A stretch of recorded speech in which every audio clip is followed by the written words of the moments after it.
We are live now. We are Yes, we live. are. Nnenah, you can take over.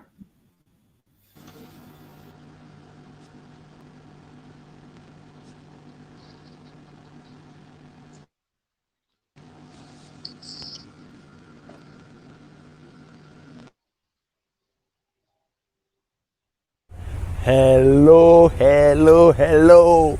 This is Israel Dairo from Nigeria, a very, very proud YFPA student. 2020 Youth Film Platform Africa. Wow, it has been a roller coaster ride filled with goodness. I've been so blessed to have been part of YFPA 2020. Shout out to all our mentors, our teachers, the faculty, my fellow students. Shout out to Madam Rachel. You are the best, you are the best, you are the best, and we are going to make you proud. Youth Film Platform Africa has really taught me a lot. I've been involved in stage for over a decade, stage and theater productions, and I've been on a few movie sets, feature films, and a lot of short movie sets. And you know, with a little bit of experience, you're learning on the job, you begin to think you know some things. But YFPA made me know that I knew nothing. Then YFPA made me know all the much that I know now. It is such a blessing, honestly, to be part of YFPA, having learned so much in production, in acting, in script writing, practical hands-on. It's crazy, it's mind-blowing how a virtual learning platform like this could have been so practical. In fact, more practical than some of the physical classes and master classes that we've been part of. I pray that God will continue to grow YFPA and bless our faculty, our board members, especially Madam Rachel. Thank you so much. I look forward to doing so many great things in the movie industry, using the tools and equipment that we've gotten from YFPA. It's YFPA to the world. Ciao.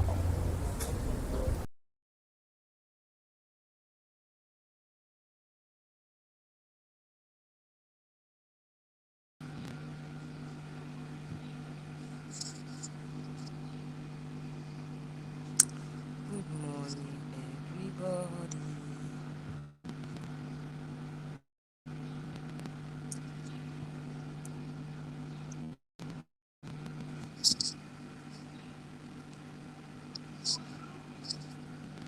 Hi, Good Nnenah.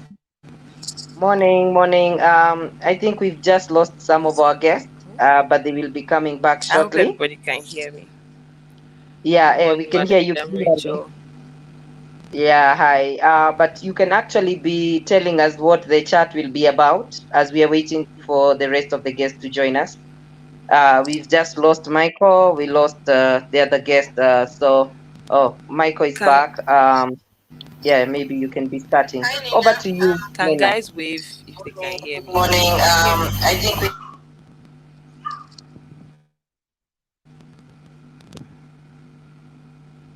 Nnenah, you can start the discussion as we wait for the other panelists.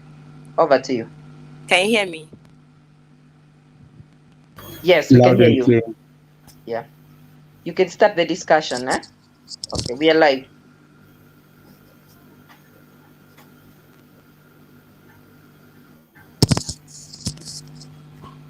Okay, so um good morning Africa, good morning world, good morning beautiful people. My name is Nnenah Ibeh, and on behalf of YFP Africa, I welcome you guys to this beautiful plenary session, the first of many beautiful sessions that we are going to have in this graduation week of ours. Before saying too much, I would like our boss and mentor, Madam Rachel, to open the floor so then we can begin. Thank you, Nnenah.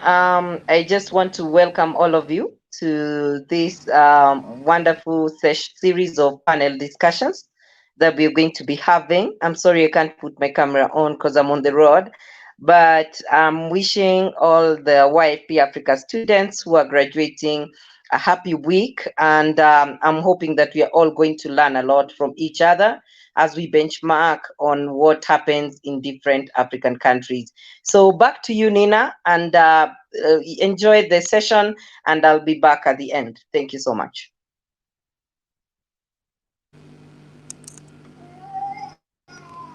Thank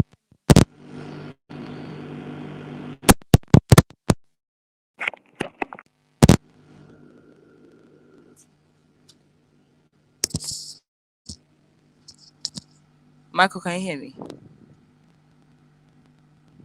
Yes, you're loud and clear. And Mr. Lee is back. Thank you. I had some network issues, but I can't thank hear. God we are That's back. why it's a problem. You can't hear me? I can hear you Can you loud hear and me clear. now? Okay, thank you. Yes. Okay, Nnenah, I can also hear Yes. you. Yes. Now. okay, great. Okay. Okay. So let me just go over my intro again. So I say good morning everybody. I hope we're all doing great. Good morning to people watching us from everywhere that you're watching us from. Good morning Africa. Good morning world. Um I want to My name is Nnenah Ibeh, first of all. I want to welcome everybody officially to the first plenary sessions for our graduation week. This is Youth Film Platform Africa. And today we're going to have a very beautiful kickoff into the graduation week and discussing screenwriting, because we all know before any film comes together, the script is what brings everybody together before we begin to talk True. about whatever we're doing at all on the production set. So this is a very, very, very critical conversation we're going to be having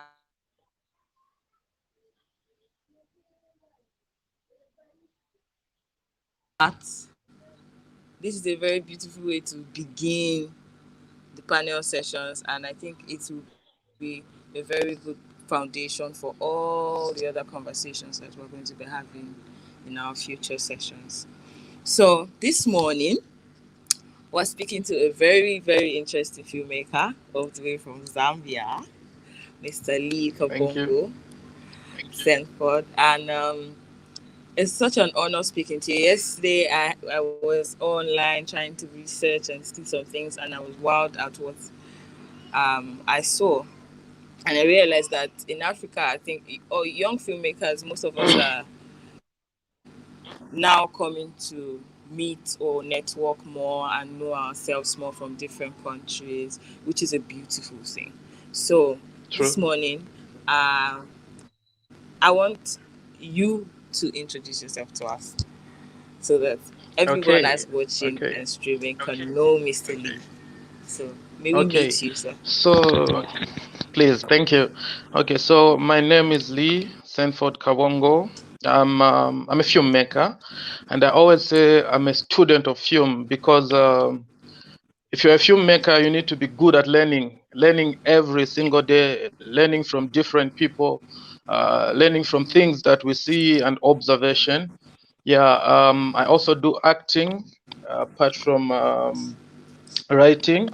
I'm also an aspiring Right. director, and I'm just in the process of learning. So yeah, and I'm from Zambia, Lusaka to be specific. Thank you. Okay. Okay. So may I ask, how long have you been in this learning process? How long has it been for you? How many years have you been doing this? Okay. Okay. I come from a theater background. I've done a lot of theater, Okay. and then I ventured into film. So I've been writing from a theater background, and then now I ventured into film. I would say for 4 years now. It hasn't been easy. It's been tough. You learn, you make mistakes, you keep learning.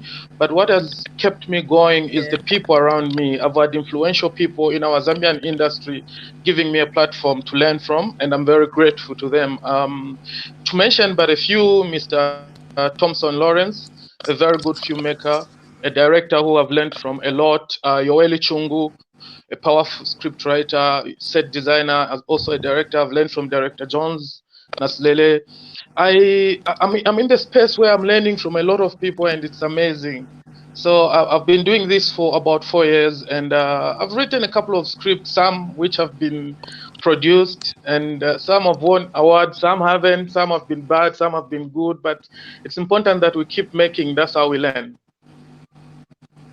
Yes, yes. Yeah. Congratulations on the ones that won awards, though. It's a great thing to Yeah, always thank you. celebrate. Yeah, hey, It's good to always celebrate it's a not win. easy. It's not It's easy. Yeah. not easy. So, Mhm. 4 years. Um, I want to ask you, how did you start out? Because most screenwriters I observe either started out acting or some Mhm. started writing early and they didn't know that was what they were doing until much later True. in life.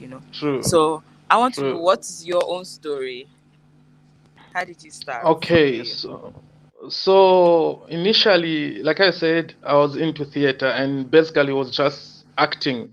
Back in the days, Okay. may he so rest in peace, the late Jomam Sinjemwale was our theater director at school, and Chamnora Masuka.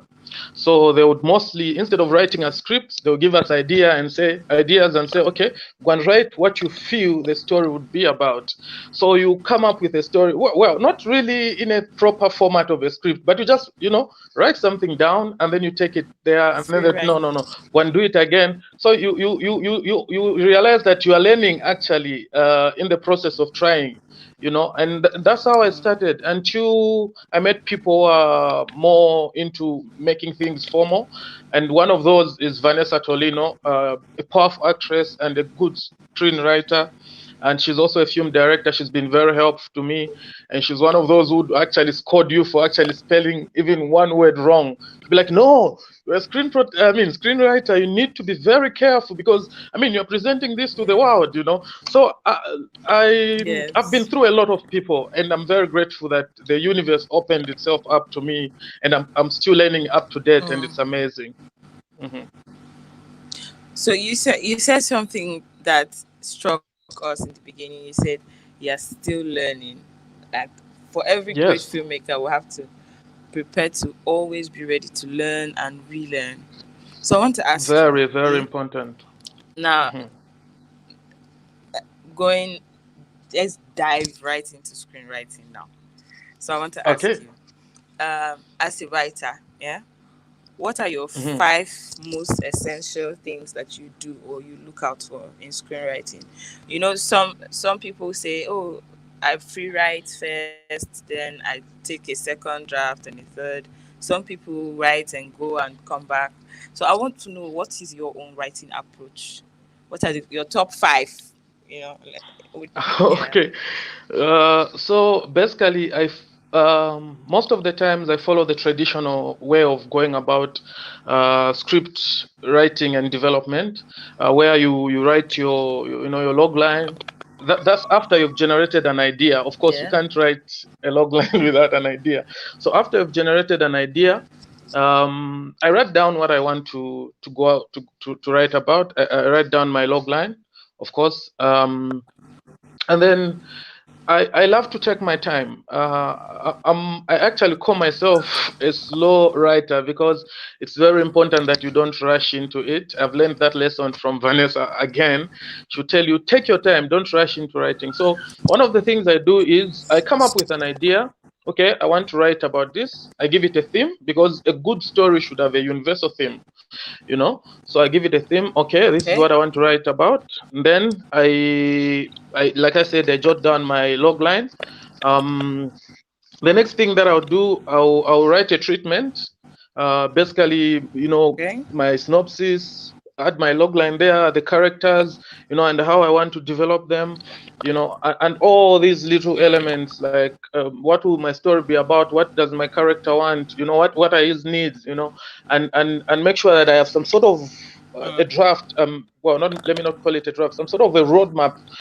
Something I can work Like a with. plot. Uh, Yeah. yeah, like a plot. Yeah. So once I have that, now I can think of going into writing. And when you come up with your plotting and everything, you discover that it's even easier to actually write the story than just jumping into writing it. Mostly I write on paper. You know how I break down my scenes little by little. Okay, this, I think this will be like this, and then the next scene, and then the next scene, and then now I go into writing. Of course, keeping in consideration that a story needs to have, stakes. A character must be looking for something. There should be something that the character wants, and that gives you the drive to answer the question of the story. Vis-a-vis having your characters, the Yeah. protagonist and the antagonist. So you keep on focusing, going back and forth to your roadmap, which you had created, the plotting and the narrative structure and all that. Yeah. Okay. So speaking of these questions now, I want to like for instance, some people say there's no limit to how many questions you can ask a character when writing. And other people believe, there has to be a set of questions. But we already know that there's no formula in writing. It's just different styles that work for different people. But I want to ask you, when asking your character questions to build your character arc and your plots and everything, do you have a limit, or do you just allow your mind go far? Do you have a limit where you stop yourself and say, oh no, I'm doing too much? Or do you just allow your mind roam and free write, and then you come at the second draft and rewrite? Do you do that? I don't want to put people in a box or writers in a box. I think we writers are creators, and when you put a limit to the number of questions that you can ask your character, then you box your character. Of course, you need to be very conscious of what you want to tell. Because at the end of the day, if you just keep on asking the character questions, you find that your story will go hayway, and I mean, it will go the other way, and you will not be able to actually tell your story. So there should be. Don't limit yourself, but of course, don't overblow the character, because you want people to probably sympathize with your character, to be interested in your character. So of course, you need to give your character certain attributes that will keep people going. Otherwise, you have your character, lose it. Of course, sometimes you have these characters with dual personalities, where maybe from the start was this weak link, and then you keep on telling people, you keep on revealing certain things about the character, and then you change the emotions of people. I think the most important thing is to appear to the mind of the audience as you ask your character the questions. So it's very important that way.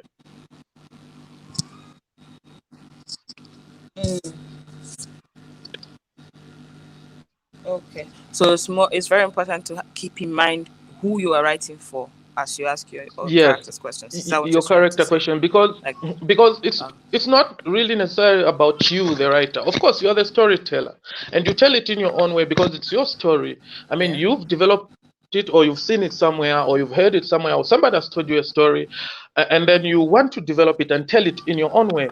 But of course, as you are telling the story, you need to keep the audience in mind, because if you go everywhere, and then we've seen stories where you really don't know who the character really is, or what the character wants, what are their goals, what is at stake. So it's very difficult when you just throw everything at the character. So it's important to also keep the character, pop out and stand, and people are able to follow.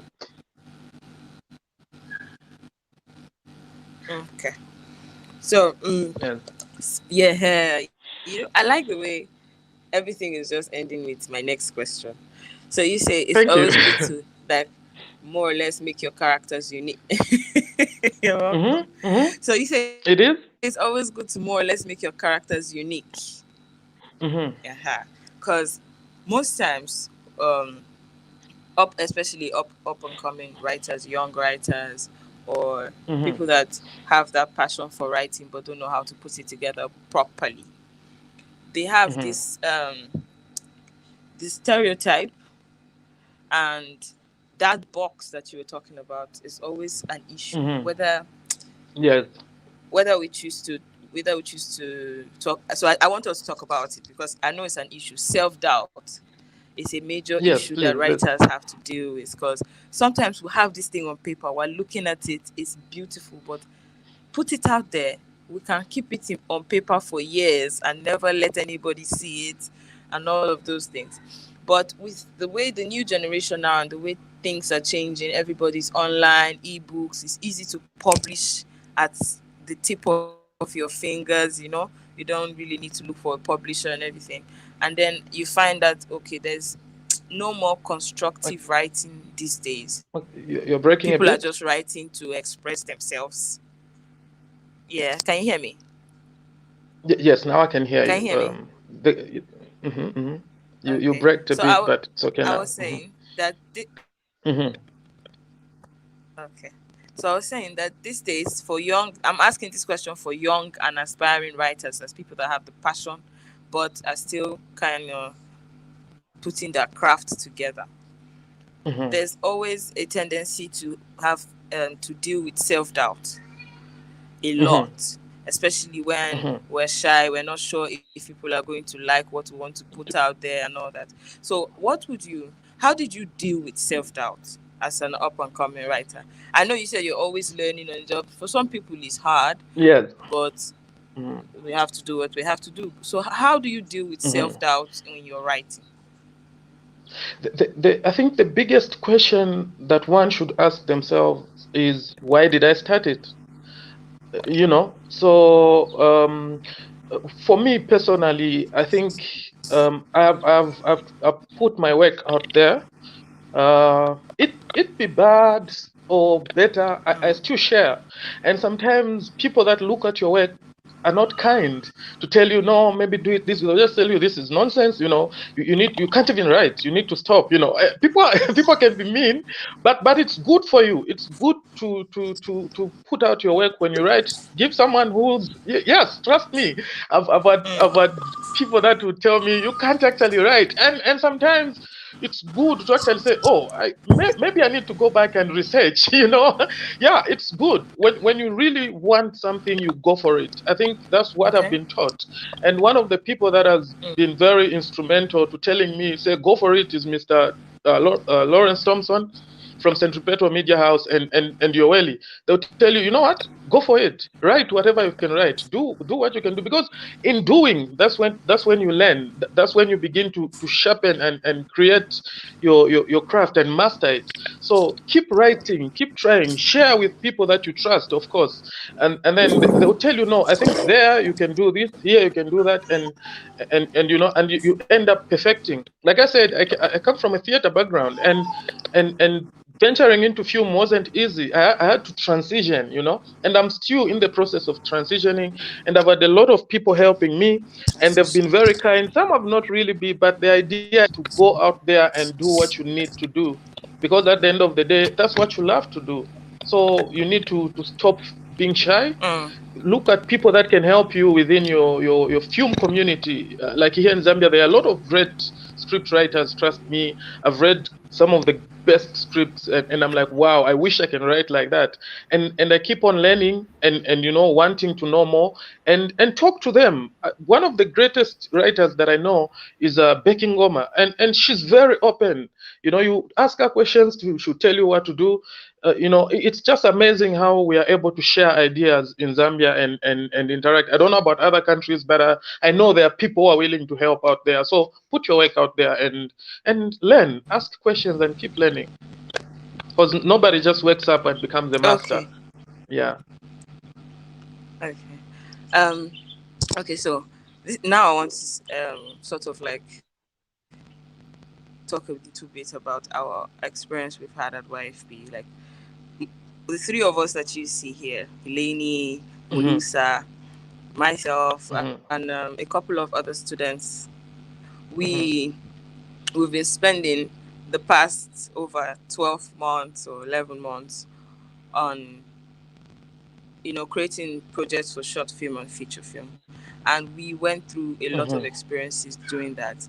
We had to do a lot of writing and rewriting and Yes. analyzing, Yes. Yes. asking questions, putting the script out for everybody to vet it and ask their questions and then edit Yes. and come back and go. It was a lot of Come back back. and forth, but it was a learning process for Writing us. is actually rewriting. So You keep on rewriting. Yeah.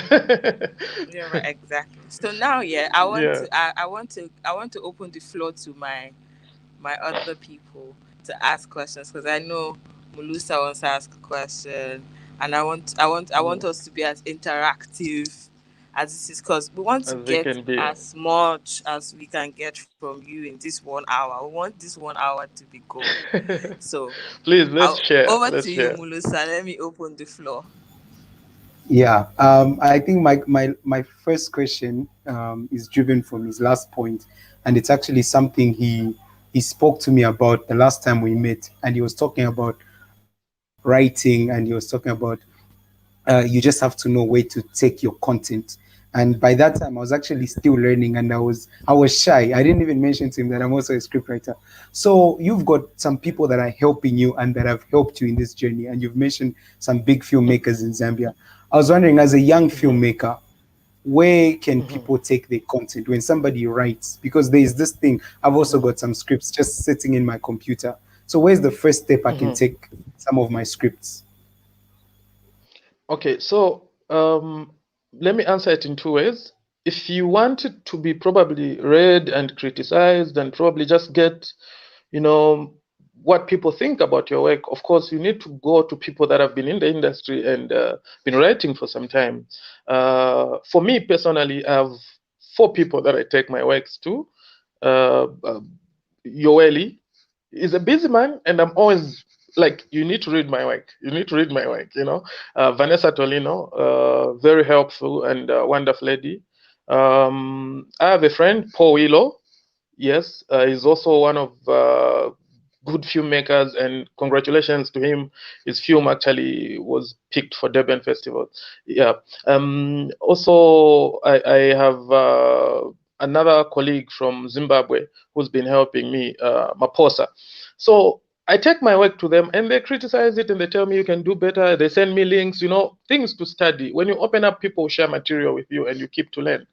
But when you want it for, now answering the second part of the question, when you want it to be produced, I must make mention that our industry, well, I don't want to call it an industry yet. Let me call it a community of filmmakers, because we're just, as Zambia, I think this is when we are like starting up, and thanks to Zambia's Magic, which came on board and it's buying content, and and our national broadcast ZNBC is also opening up, and a lot of other platforms are opening up. So the first thing first is,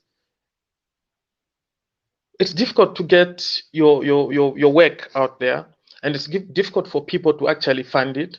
So it helps actually mostly when we are starting up, we are self-producers and people need to see your work first. So for me, I would advise that if it's difficult to get your work like to channels like Zambia's Magic or ZC or these other social media platforms and all that, produce something, let people see what you do. Sometimes it's better when they see what you can do and then they offer you, than just people most of the time don't trust first comers, like, be like, oh, so this is your first project, let's see how it is. Sometimes a name is good. So for me personally, in our industry, since we are starting up and it's very difficult, I think let us first strive to be good at what we do, so that no one would deny you an opportunity. Sometimes when you become so good, you just walk in the room and things begin to happen on their own, so that's my advice. Of course, there are people who buy your content, there are people who read your script and like them. I've got about 3 people now who've read at least 2 of my scripts and they are willing to produce them, and these are just independent filmmakers.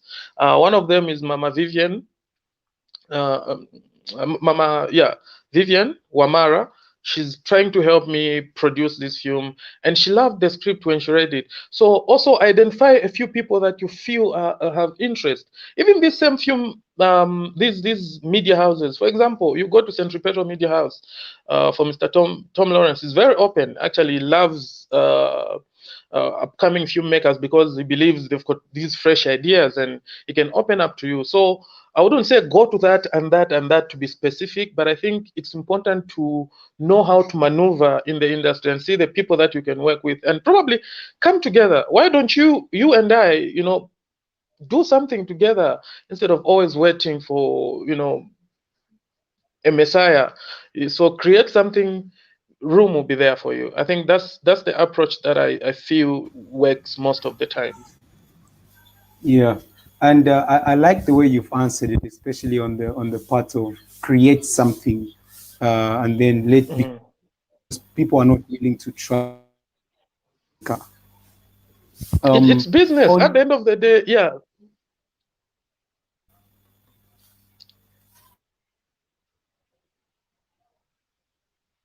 Yes, you can continue. It's Yes, business. I'm saying it's business. At the end of the day, film is business, and when someone is putting in their money, they want something to come out of it. You know what I mean? So it's important that they invest, you know, their money where they probably get it back, or something. So it's difficult for people to trust you with their money, and it's everywhere. It's important that young film. I'm very happy actually to be here, because you know, we are this is how we connect. This is how we create a global, you know, African industry. This is how we create platforms. Who Yeah. knows, maybe next time, you know, I mean, our host would want to work with me. That's how we connect. So it's not really about where to take it. Sometimes let us just connect and see what we can do, and maybe someone will see it, or buyers would see it, and then buy. And also, one important thing is, when you create content, enter into festivals. You know, show it to people. It might be bad, just show it to people. You never know who is watching. Festivals are out there. Enter it into festivals. This is how people get opportunities to be on Netflix, you know, Showmax, and all these other platforms. It's because they've Yeah. created something and they've shown it. And sometimes we don't really need a big budget and a whole lot of money. Sometimes we just need to work as a team and then have something. So that's what I'll tell you. I don't want to specify and say go to that and that one and that one. I think let's create, and then people will see what we can do. Yeah. Thank Yeah. you very much.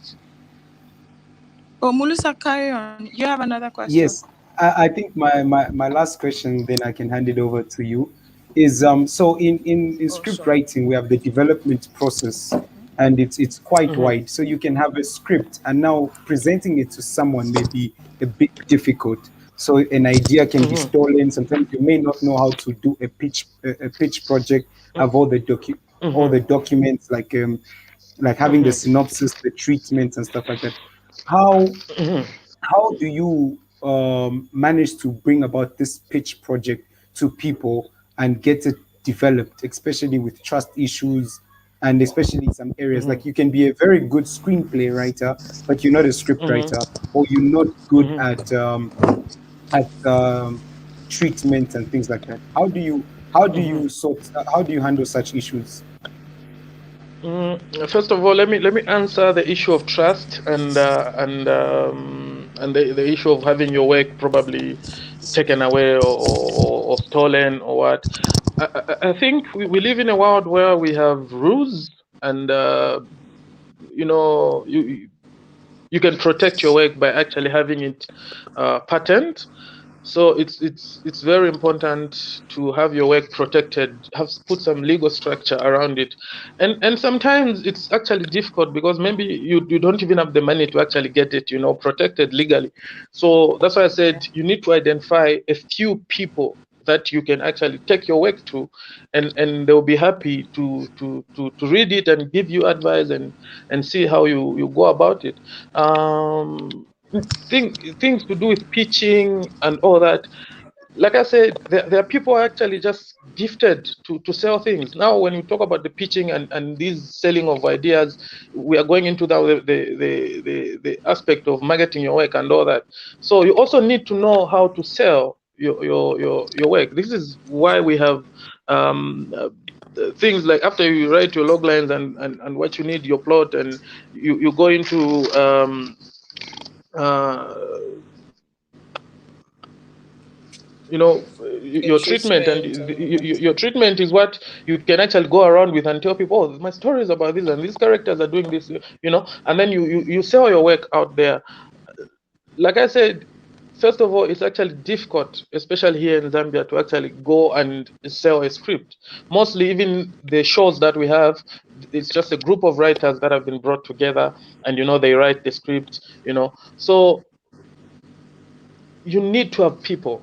That's what I'll tell you. You need to have people that you can work with. You need to protect your work if you have to, yeah. And then you also need to research, read more. What do I do? Okay, how do I pitch this? How do I? It's very important for me. I go to extremes. For example, if I write my story, I do my treatment, my characters also. Sometimes it's important that you show people visuals. Sometimes I remember Yoweli once telling me when I was pitching Ubuntu. Yoweli, by the way, is the maker of Ubuntu, the producer and the writer. When he was pitching Ubuntu, he actually went to an extent of downloading photos that looks closer to those of the characters that he had in mind, just to make sure that the buyer or whoever is interested into buying your product are able to actually have a visual idea. That's the whole essence of having a treatment and these pitch documents. You just don't put words and everything. People should at least have an element of some sort of visual things that they can see and say, oh, this looks good. Yes, and follow it. So it's very important that you do that. Yeah. Okay. So far you said certain interesting things that over the past few months we've had to learn in class, like picking your circle.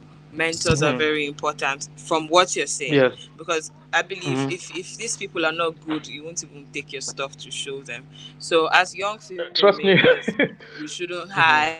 And Yeah. then How mentors do are you very hide? important, so Mhm.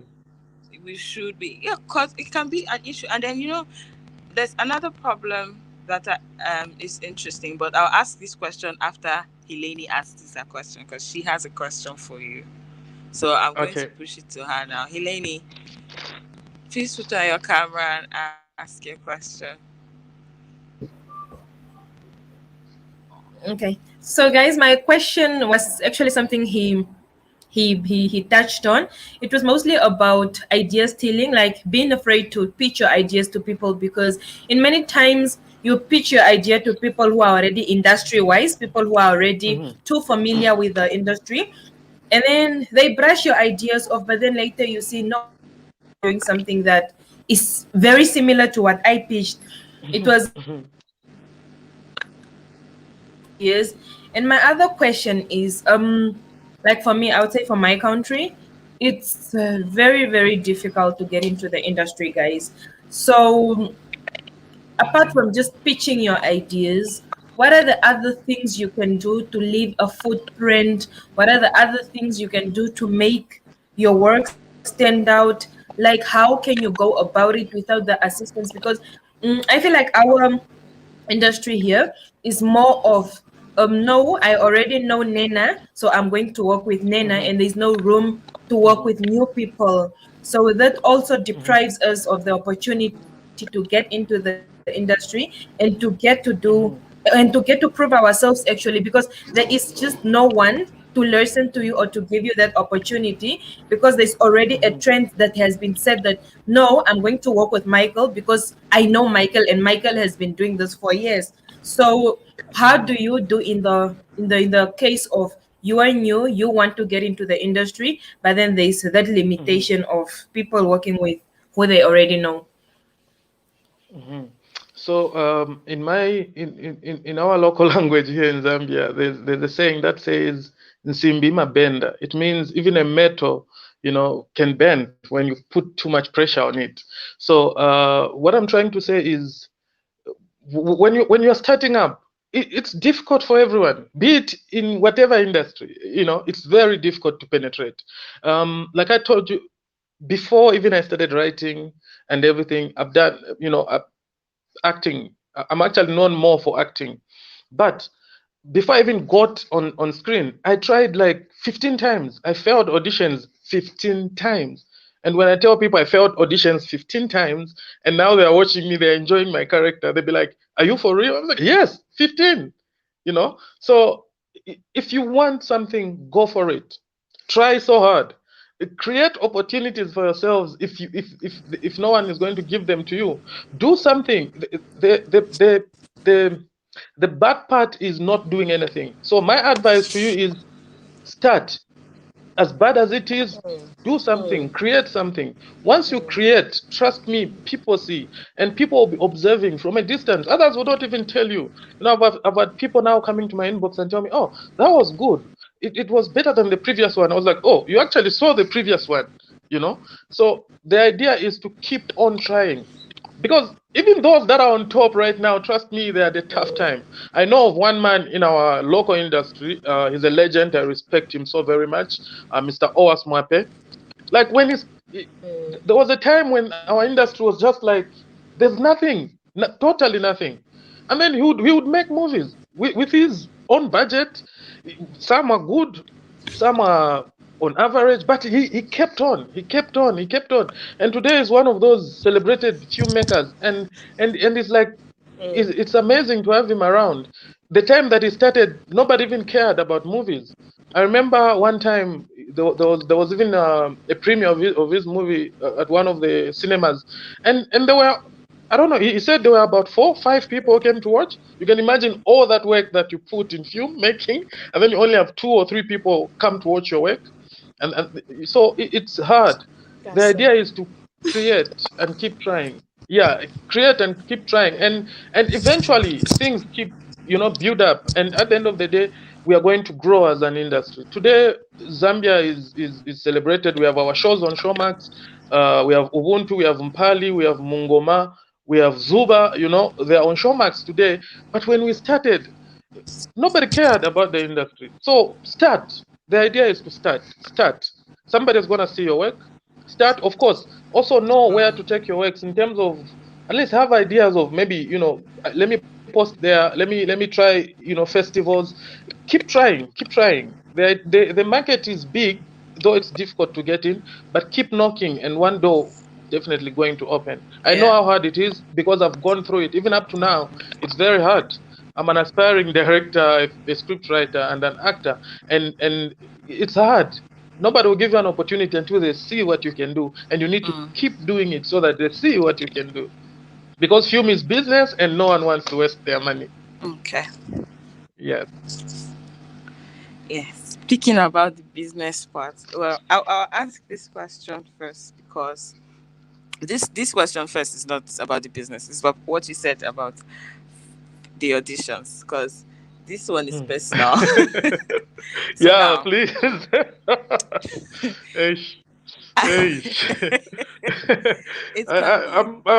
Okay, cool. Ask. Be an issue, because it's I don't even know how to put it, but I'm not going to lie, so I'll just say it. So some weeks ago, there was this audition, and I was looking forward to it night and day. I even ironed what I was going to wear days before the audition. I got into the audition and I froze. I literally froze. After introducing myself, and then they say, okay, show us what you can do. I stood there and I froze. The only person I told about this was Madam Rachel, my mentor, because I was too shy. I didn't even want to believe it. So I want to ask you this question now, for other people out there, not just even for me. How do you handle auditions? Is because I don't know, if I was trying to ask myself what my problem was, and then the answer I gave myself was I was probably overconfident or something. But I want to know, for other people that are not even, maybe it's not overconfidence that is their problem. How do you handle auditions?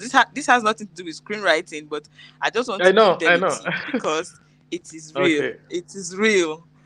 Freezing at auditions is real. So how do we handle these things? Okay, so auditions come in different forms. There are those that are just open, like you just go there, and then they don't really maybe give you some sort of a script that you can read from and act. They'll just tell you, give us what you came with, show us what you can do. And maybe there are also those that you do online, like nowadays, especially now that we have COVID. They'll tell you, send in a video of your act and all that. I think for me, I prepare. I'm a method actor, so I have to tap from inside, and I prepare.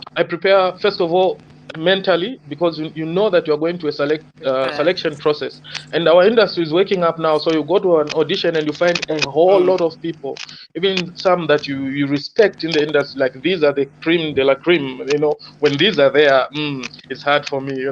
And sometimes it's very important to believe in yourself, because at the end of the day, one thing I've come to learn about audition, sometimes it's not about how good you act or how bad, but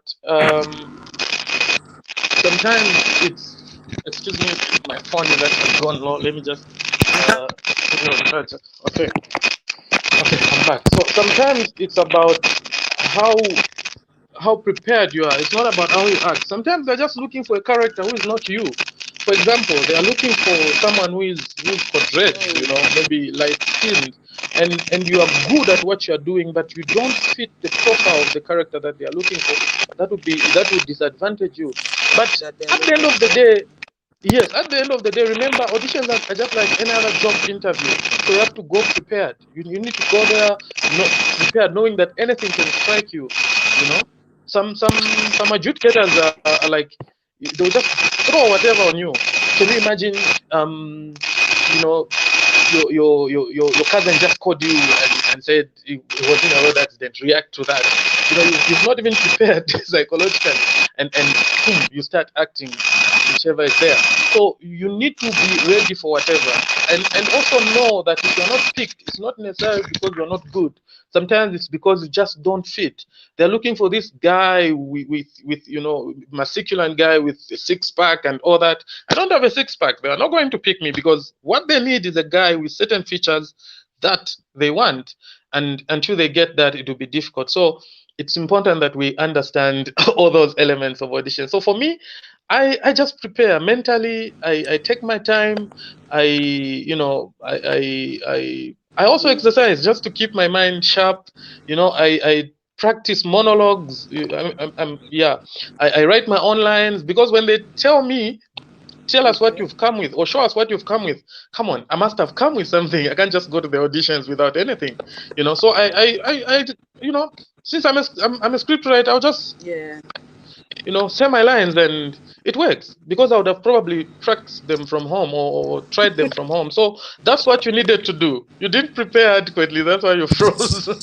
But it's okay to be scared again, because I we are did learning. Like I not. told you, film is like I told you, film is a learning process. It's okay to be scared, and it's okay to fail, because it's from failure that we tap our strength and perfect. So it's okay. Try again and again. Maybe you will not reach the 15th time that I reached. Maybe on your fourth or third, you would have I hope not. gotten a row. Yeah. Okay, thank you. So I'm going to You're allow welcome. Chimuya ask Okay. you a question. He has a question for you. Yeah, I have a Yeah, question please. for Lee. Yeah, concerning the screenwriting process. Just tell me. I've read books that talk about the plotting structure. Like there's the Black Snyder beat sheet. There's the Derry Hammond story circle and the 8 sequence method. Which one of those is your preferred method of how you construct your screenplays? Just a minute. Let me make sure that we don't go off.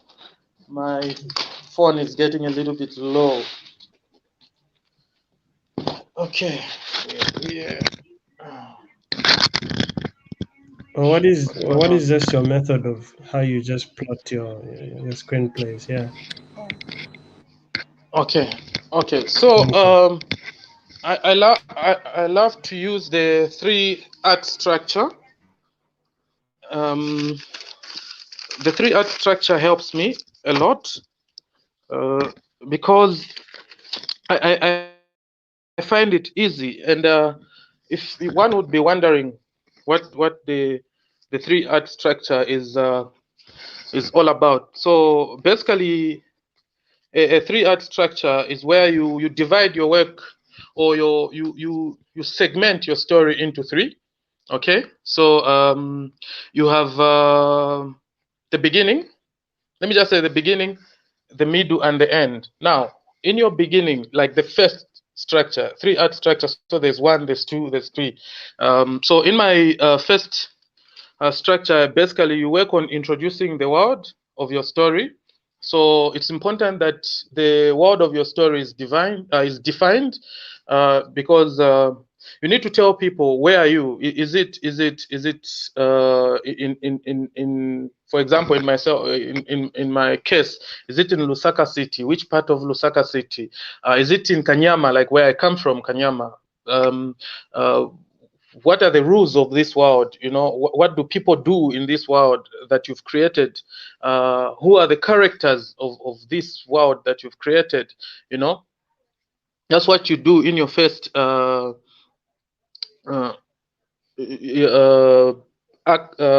3-act structure. So the first, you create the world, you introduce your character, and then you raise your story to some sort of, you put things at stake.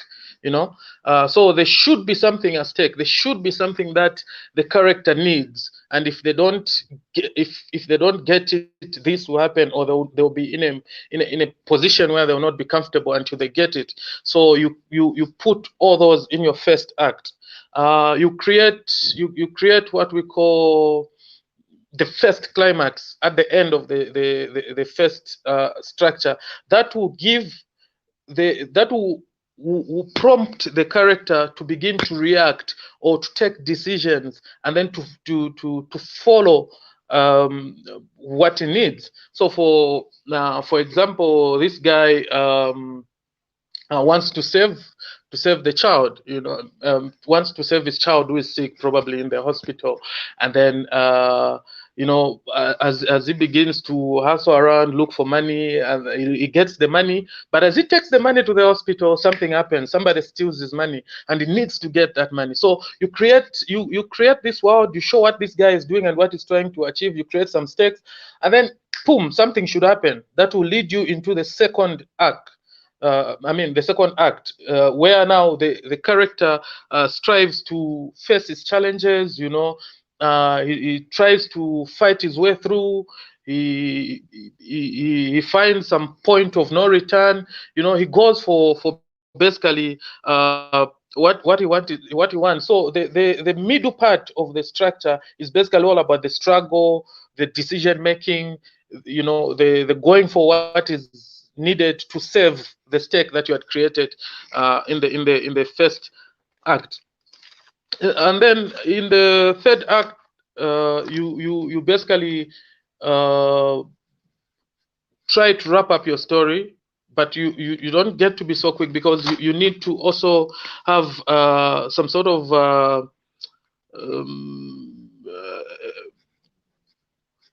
what should I call it? The fallouts, the resolutions. Okay, after I found the guys, he got his money, he fought through, he got his money, and then okay, there was something that was happening to his child. The child was about to die, and then now it's got about, the time is ticking. You know, you create, you know, fallouts, and you create what should I call them, resolution, and eventually you wrap up your story. So in other words, it's just the beginning, the middle, and the end. It works for me. Also, the other thing that works for me is using the hero's journey. It's almost the same, only that the hero's journey has got 4 points, where the call for adventure, you know, the actor wakes up and is pursuing this, and then this happens. It's almost the same thing. The call for adventure, then there is the resistance, there's force that is fighting him, and then he tries to fight the force, he finds a mentor. You know, a mentor gives him ideas or what to do. Mostly those of us who used to watch movies back in the days, like what movie can I give an example of? I love Jean-Claude Van Damme. I hope I pronounced the name right. Yeah, you know, so this guy meets these people. They have a fight. They beat him. You know, he faces resistance, and then he goes. He finds a mentor who, you know, trains him, gives him ideas on how to go about things, and then he begins to face his fears and all that until he basically achieves his goal.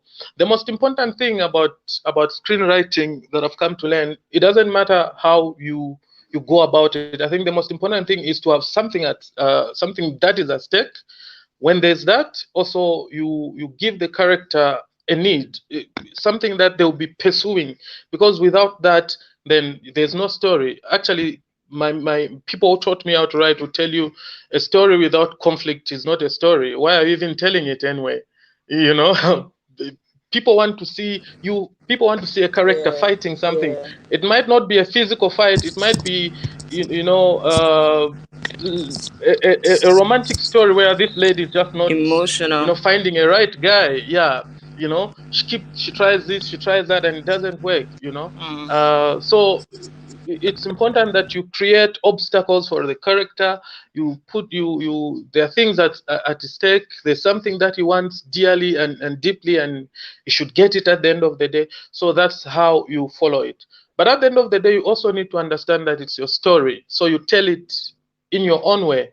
Of course, you can tell a story from whatever angle. You can actually start with the end and finish with the beginning. You can actually start the story from the beginning and go, you know, both ways if you want. We have stories where you know, it Yeah. starts with Yeah. the you Yeah. think like, okay, this is probably the end, and then they take you back, you know, if using flashbacks or whatever. So at the end of the day is how creative and how the writer wants to play with the story. But the most important thing, a story must be told.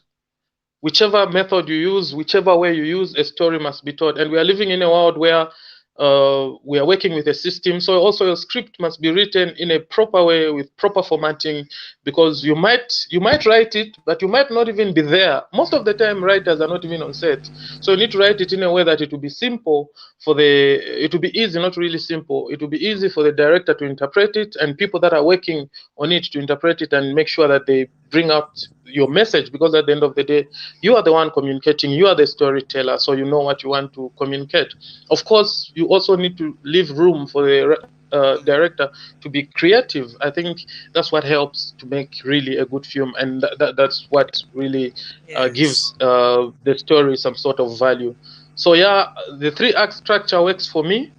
There's a lot of there are different methods. Also, the hero's journey works for me. The 12 points of a hero's journey works for me. But again, don't just be stuck in a box. Like I don't want to say this is the way to go. I want to say, let us keep on The learning, let us way. keep on Yeah. researching. Yes, and you find that maybe who knows, you might make your own, you know, writing methods and system, and people will follow it at the end of the day, so long as the story is told. So we shouldn't be in a box if you are going to write stories. Yeah, and it's okay to write things that are really Okay. out of this world. I've seen stories that you go like, does this happen? So long as you create the world and you justify it, yes, it happens. We've seen avatars, we've seen we've Yeah. seen what movies? We've seen a lot of movies, especially these sci-fis. You go like, Mad okay, but you know, Max. they create the world, they Yeah. justify it. Yeah. Yeah, Mad Max, they create the world, they justify it, and then we follow Yeah. it. We say, oh, in this world, actually, They they don't justify. use these our normal cars. For example, in Mad Max, they use these, you know, modified, you know, cars, and there are these equipments, guns. That's their world. So they created their world, they created the rules of the world, and we followed the story, and you find that you actually love it. But maybe it's not even real. It has never even happened anywhere, but in the Yeah. story it has. So writers are not limited. That's why I said from the beginning, we shouldn't put each other in a box if you are going to write. Yeah, In the box. Okay. yeah, We to have break we away have from it. almost a few minutes to 1 hour. So this is going Yeah, to be, we're going to steal more time, because clearly please 30 let's. seconds cannot cut it. And Michael Yeah, has a follow-up question, and I want to also say something before we end the session. So permit us to steal like 5 or 10 more minutes in this, because this is please, interesting. please, So please, let's talk. Let's have fun. um so this last point you just said is something similar to what Madam Rachel taught us in class when she was talking about the 5 O sheets, 5 O's, and 1. Oh my God! So you just sort of like broke it down for us even more. So yeah, thank you for Thank you, this. And thank you. I want to. I want to allow Michael to ask his follow-up question before we sort of like wrap this beautifully. Yeah. Okay. So actually, when Lee was speaking, I was actually remembering the same thing. It was everything Madam Rachel spoke about as well. And she says, what's a story without conflict as well? So my first question, it's actually grown a bit wider. My first question is, you actually mentioned it very early, and this is something that we learned in film school, is that sometimes as a writer, as a young writer, you would say, okay, let me save the best part to the end. But actually, from the Mm-hmm. get-go, your story has to really be interesting. So how do you keep Mm-hmm. your story interesting constantly? Sometimes it starts well. How do you not make the audience get bored? So each scene, how do you make it very, very interesting?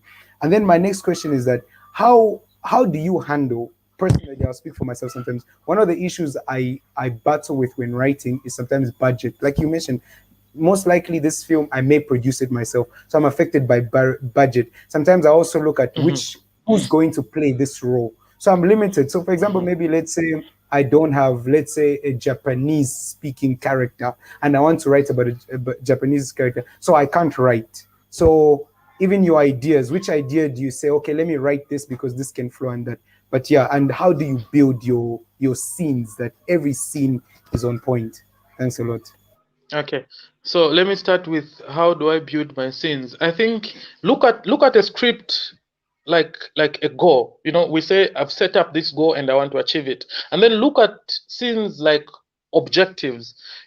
These little pieces of narration. When you link them up, they should give you your overall goal, which is the entire script, the entire story. So you just don't write scenes for the sake of making it fun or beautiful or what, but they should interlink so that they tell your story. Otherwise they'll just be in film, we call it dead time. They'll just be there to just pass time. We've seen scenes where, for example, someone is going to, let's say, to the market. They start the car, and then we see the car driving through to the market. I mean, you can just start the engine, the next thing we're at the market. We don't need all this space in between. You get the point. So those are things that you also need to look at as a writer, because people are intelligent. People are not dull that you take forever trying to tell a simple story. Okay, so it's very important that you also cut and try to chop off what you think will not affect the story in terms of storytelling. Okay, it's very important. In terms of budgeting, like I said earlier on, it's difficult to get a budget, and when you get it, like you, especially in our industry, I don't know about other countries, but in Zambia, we are just a community of filmmakers, and we are starting up. And I thank God that we have people that are even putting up films in cinemas, and we need to develop a culture where we go and see these movies and promote them. It's very important because it's not easy. People actually get money from their pocket and sponsor this show, so it's hard. But don't limit yourself. If you have a story where there's this and that, sometimes you might write today and your story get produced 10 years later. I think that happened to Tyler Perry. There's something that is working on. Is it right now? I heard of it about a month ago, where he wrote a story when he was what, in his 20s, and then this is when he's producing it. So don't limit yourself. Well, write things that you can produce with what you have. Be aware of your surrounding, but also don't sit on your creativity because you don't have funds to produce what you want to write. Unleash your imagination. Write as many scripts as you can, because someday someone will be able to fund it and give you the Chinese person that you need, or whatever prop or whatever equipment or whatever set design that you want. So don't limit yourself. Thank you so much for this.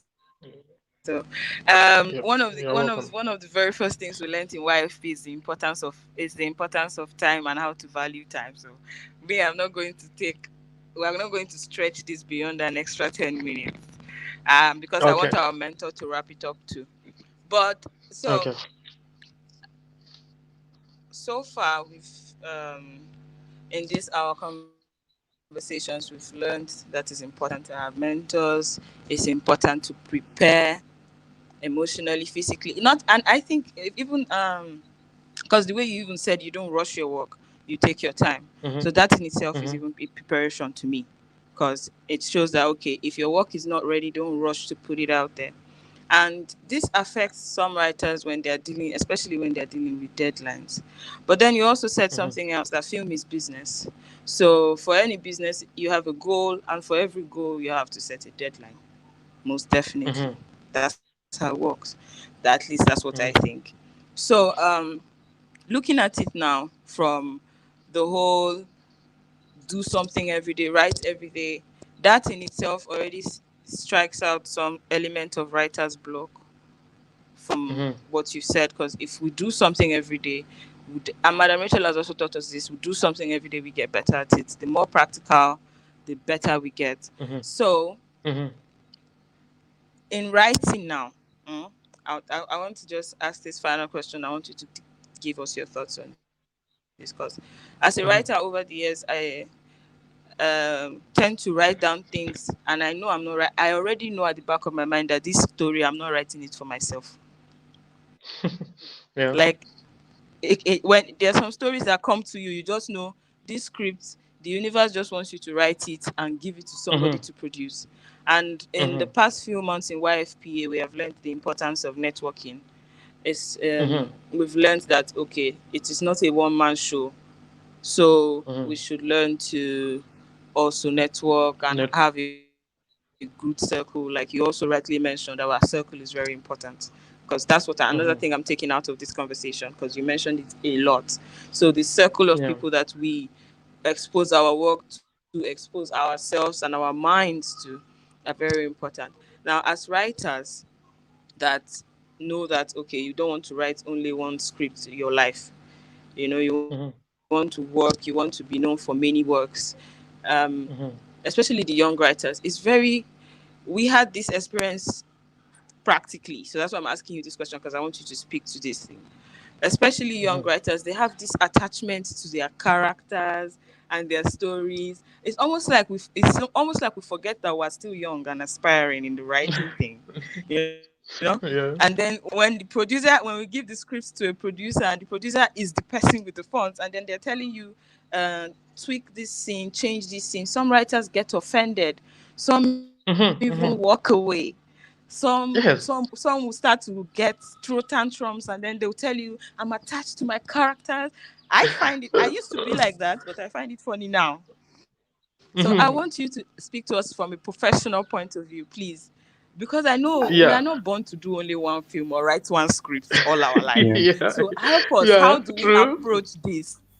How do we handle it when the producer is saying, tweak this, change this? How do talk to like aspiring writers upcoming, so that we know to have our mindset framed in such a way that we are not writing for ourselves, or we're writing for Yeah. a community of people. Uh, So in I want you to addition, I I speak want to to understand. add this to Your that. issue your and your topic, so that script writers your can script. learn how to attach and detach. I Yeah. also want to add So to the question. yeah, please. Yes. So how do you handle that as well? So not just only producers. So sometimes, like for example, in YFP, Hileni is a writer, Nnenah is a writer. I'm also a writer, and you would find that maybe you write a script, then the next writer comes and he overrules everything you wrote, and the next writer overrules everything you wrote, and you'd find that the script goes on to the next person who wrote maybe the initial thing you wrote, and it's accepted. But you said, that's what I initially wrote. So how do you handle such things? Yeah. Yes. I, I know. In fact, I even up to now, I still battle with the same thing. It's something that doesn't easily go away, because when you're writing, that is your baby. That's your baby. So someone is actually taking it and putting away almost half of scrapping off everything that you've done. Sometimes, well, it doesn't feel good, but when you write, you need to let go. I think it's very important that you let go, because the producer also has got a mind of his own. Remember, a producer is a business person, so maybe they feel this might not sell the product to you. You want to tell your story in a most authentic way that you can, but maybe there's an element that really doesn't work with maybe where he wants to take it. So let go. It's hard, but it's good to let go. Trust me, it's one of those hard things to do, because maybe it's a scene that you really, really, love, and maybe it's your favorite and it's taken off. So it's good to let go, because you've done your part. they've accepted the script and now they're producing it, and they feel this might not really work, so let go. It's hard, but let go. That would be my professional advice, because you don't want to come out like this, I don't want my work to be tampered with. Why write it then? Why put it out there? Yeah, it's good to let go. Yeah. Okay. Of course it hurts. I know. Mr. Lee. Thank you so much. So at least I know writers out there will remember it's good to let go. But I wanted to know if anybody has any final questions, so we can ask, and then at least in the next 2 minutes we can wrap this up. So over to my people. I don't know if Hileni has any final something, words for Mr. Lee? but I've seen Kevin. There's some messages. Check the messages online as well. Okay, Kevin no, is guys, saying, I don't know. Okay, sorry, Hileni. Kevin is saying the first draft of a script isn't necessarily the one product. In script development, do you do it on your own or do you involve others? And what is the advantage of working in a group? Okay, so yeah, true. You can go as first draft, second draft, third draft, because you like I said earlier on, it's an issue of, okay, this is, maybe try to write it this way. I think here the story is not really connecting. Try and sit back. You've not really worked well in terms of formatting it and all that. So you go back and forth. So to answer Kelvin, working as a group, let it be a circle that you trust, people that you feel can help you. So it's not just anyone, because there are people who can just read your story and not really give you any feedback. So work with people that you know can help you. And the advantage is that they are going to help you. And actually, some of them are so open, they'll tell you the truth. This is not right. Maybe go and rewrite it. This is not how it goes. So it's important to work as in a group, because you have a lot of ideas coming in and people trying to make one piece perfect. It's like 10 people working on one project, and everybody is contributing and putting in whatever they can put in to just make it good for the market. So it's good to work with people. I mean, film is all about teamwork. You can't do film alone. I mean, it's impossible. Yes, you can do one or two things. You can be the producer, the script writer, or you can be the director and an actor. And I've seen people do 3 or 4 tackle 3 or 4 duties on one production, but you need people at the end of the day. You can't be a makeup artist and an actor, a script writer, a producer at the same time. So you need people. That's how it works. So it's good that your script is goes through a few people. Okay, thank you. Yeah. Okay, this next one is not a question, so I will allow Hileni to speak. But somebody is saying, do we mind organizing this discussion every month? So Hileni, over to you.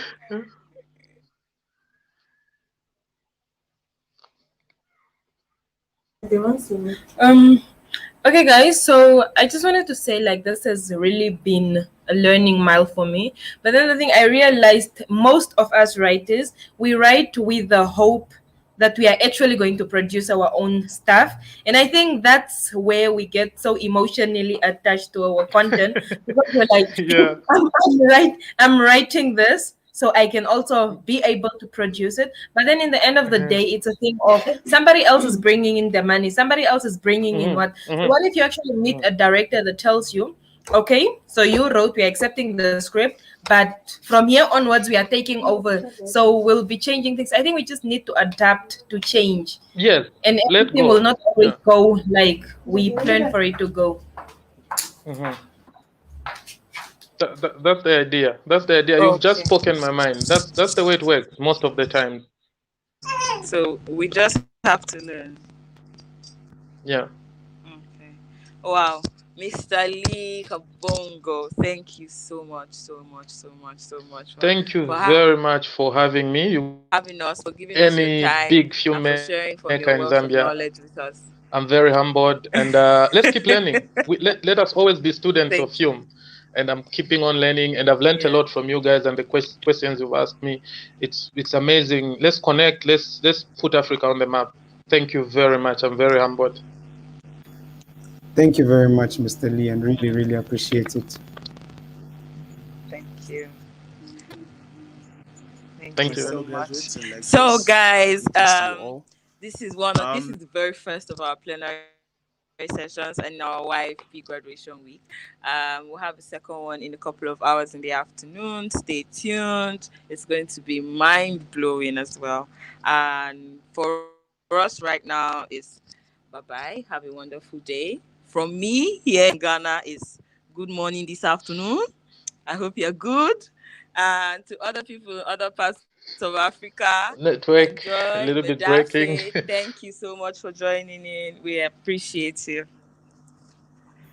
Oh, did you my hear? fellow Okay, can you graduates hear and me now? lecturers, greetings to you all. It's been an amazing journey. I'm just gonna go straight to the point. It's been amazing. I've learned so Bye much bye. from all of you. Thank you so much, Madam Rachel, for giving Bye me this platform. bye. For me to be able to express my creativity on a larger scale. Thank you so much to Kevin for being so patient with me. At times I was not present. I had school activities to take care of, but you were there. You kept on pushing, and I learned so much from you. Thank you for working, or I thank you, for allowing me to be by your side, not in a physical form, but trust me, I was there. So, and to my fellow graduates, all I have to say is that don't be afraid to fail. Failing is part of the journey. We were all born to stumble. You stumble and then you learn, right? You crawl, you fall, and then you stand and you walk. So that's the message that I have for all of you. Thank you once again, YFP family, for the contents, for the classes. It's really been amazing. I really learned a lot. I don't really think that I can put all of that to words. And I can't wait to have an opportunity one day, maybe not this year, maybe this year, maybe next year, but I really hope that we meet in person. So thank you. This is Romario from the sound department. I'm so happy to say that from the sound department, and I love you all.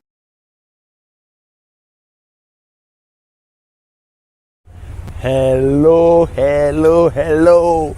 This is Israel Dairo from Nigeria, a very, very proud YFPA student.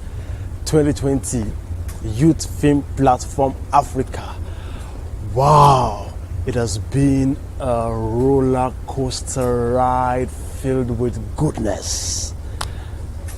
I've been so blessed to have been part of YFPA 2020. Shout out to all our mentors, our teachers, the faculty, my fellow students. Shout out to Madam Rachel. You are the best, you are the best, you are the best, and we are going to make you proud. Youth Film Platform Africa has really taught me a lot. I've been involved in stage for over a decade, stage and theater productions, and I've been on a few movie sets, feature films, and a lot of short movie sets. And with a little bit of experience, you're learning on the job, you begin to think you know some things. But YFPA made me know that I knew nothing. Then YFPA made me know all the much that I know now.